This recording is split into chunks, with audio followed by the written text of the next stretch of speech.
Shubhashis Das, project director society for TR. আপনারা জানেন আমাদের ত্রিপুরা সরকারের উদ্যোগে বিশেষ করে জনজাতিদের অর্থনৈতিকভাবে স্বনির্ভর করে তোলার জন্য একটা গুরুত্বপূর্ণ স্কিম আমাদের রাজ্যে বা প্রজেক্ট আমাদের রাজ্যে লঞ্চ হয়েছে গত 2 বছর আগেই, যেটাকে আমরা ট্রেপস বলে থাকি, Tripura rural economic growth delivery project. সেখানে আমরা বলছি যে ট্রাইবেলদের, বিশেষ করে ট্রাইবেল আমাদের ডমিনেটেড যে সমস্ত জিপি বা বিসিগুলি আছে, সেখানে আমরা পিজি তৈরি করছি। একটা পিজিতে কমপক্ষে 20 থেকে 30 জন মহিলাকে নিয়ে একটা পিজি তৈরি হচ্ছে। পিজি মানে প্রডিউসার গ্রুপ। সেই প্রডিউসার গ্রুপ তৈরি করে সেখানকার মহিলাদেরকে ট্রেনিং প্রদান করা। তার জন্য আবার আমাদের মাস্টার ট্রেনার থাকবে, যাদেরকে আমরা পশু সখী বা মৎস্য সখী অন্যান্য বিভিন্ন রকমের নাম দিয়ে তাদের মাধ্যমে যারা পিজি মেম্বার আছেন, অর্থাৎ এসএসজি মেম্বার যারা, তাদেরকে আমরা ট্রেনিং করাচ্ছি। তারপরে যারা ইন্টারেস্টেড যে সেক্টরে, লাইক কেউ মনে করুন পিগারিতে কাজ করতে চায়, কেউ গোটারিতে কাজ করতে চায়, কেউ পোলট্রিতে কাজ করতে চায়, তাদেরকে ফিনান্সিয়াল সাপোর্ট দেওয়া থ্রু টিআরএলএম, কেমন টিআরএলএম এর মাধ্যমে তাদেরকে সাপোর্ট দেওয়া, এবং সাপোর্ট দিয়ে তারা যাতে আর্থিকভাবে স্বাবলম্বী হতে পারে। এক তো হচ্ছে আমাদের রাজ্যে মাংস, ডিম, দুধ এগুলির আমাদের প্রচুর ডিমান্ড আছে, তো তার প্রোডাকশন ইনক্রিজ করা। সেকেন্ড হচ্ছে তারা যেন সেলফ রিলায়েন্ট হতে পারে।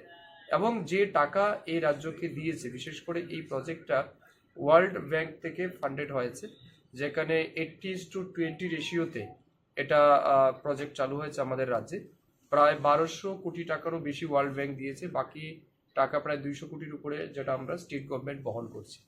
তো এই প্রজেক্টের মূল উদ্দেশ্য হচ্ছে এডিসি এলাকায়, আপনারা জানেন সেটা বিগত কমিউনিস্টের আমল থেকেই জনজাতিদের বঞ্চিত করার কাজ বিগত সরকার করেছে।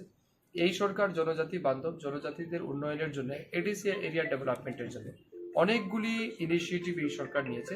তার মধ্যে উল্লেখযোগ্য একটা ইনিশিয়েটিভ কিন্তু এই ট্র্যাপস প্রজেক্ট। তো এই ট্র্যাপস প্রজেক্ট আমাদের বর্তমানে অনগোয়িং চলছে। আজকে সেই সমস্ত পিজি মেম্বারদের আমরা এখানে ডেকে এনেছি, সেমিনার হবে কিভাবে ভ্যালু এডিশন তৈরি করা যায়। মনে করুন কেউ পিগ মিট সেল করে, তো পিগ মিটটাকে আরো ভ্যালু এডিশন করে কিভাবে বেশি দামে বিক্রি করা যায়, তার উপর সেমিনার হবে। অন্যান্য টেকনিক্যাল বিষয় তাদেরকে জানানো হবে, এবং বিশেষ করে পশু সখী যারা আমাদের ছিলেন তাদেরকে আমরা কিট দেব বিভিন্ন ধরনের, যেগুলি তাদের কাজের সহযোগিতা হবে।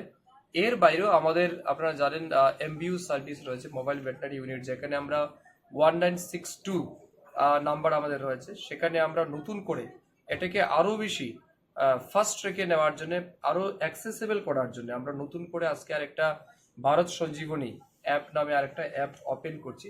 তার মাধ্যমে যাতে বেশি বেশি লোক সেই সিস্টেমে পার্টিসিপেট করতে পারে এবং তারা সুবিধা নিতে পারে। সব মিলিয়ে আমাদের রাজ্যের যারা প্রাণী পালক আছেন, আমাদের রাজ্যের যারা কৃষক আছেন, তাদের সার্বিক কল্যাণের জন্য আজকের এই প্রোগ্রাম অত্যন্ত গুরুত্বপূর্ণ ভূমিকা পালন করবে। ভ্রাম্যমাণ পরিষেবা